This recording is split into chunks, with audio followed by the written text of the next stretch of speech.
इबादत कौन सी है? अफजल इबादत वो है कि जिसके अंदर सबसे ज़्यादा मशक्क़त हो। जैसे कि ये बात मनकूल है, अफ़दलुल इबादती अहमजुहा।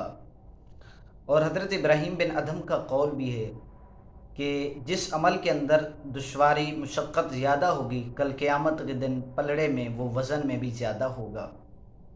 तो हमें चाहिए जिस वक्त जो अमल मुशक्क़त में उसको अदा करें। माह रमज़ान मुबारक के रोज़े हैं। कुछ लोग कहते हैं कि यार हमारे इलाके में गर्मी ज़्यादा है, ये मुश्किल इबादत है, हमसे अदा नहीं होती। लेकिन ये याद रखिएगा, अल्लाह तबारक व तआला की इबादत है, ना कि ये जो आप नफ्स आपका चाहे, जो आप चाहें उसी को इबादत समझ कर करते रहें।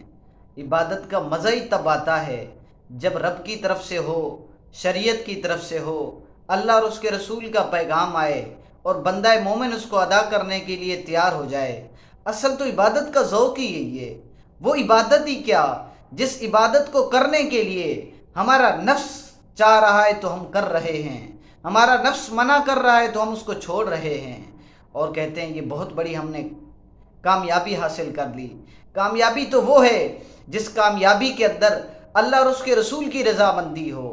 कामयाबी तो वो है जिस कामयाबी की वजह से आखिरत में कामयाबी मिले। दुनिया की क्या कामयाबी? दुनिया की कामयाबी के लिए लोगों से पूछें कैसी कैसी मुशक्क़तें उठाते हैं। अगर यही मुशक्क़तें, यही परेशानियां आखिरत के लिए उठा लेते तो दुनिया भी आसान हो जाती, आखिरत भी आसान हो जाती। अल्लाह अज़्ज़ व जल की बारगाह में दुआ है हमें इन हदीस पर और इन अक़वाल पर अमल करने की तौफ़ीक़ अता फ़रमाए।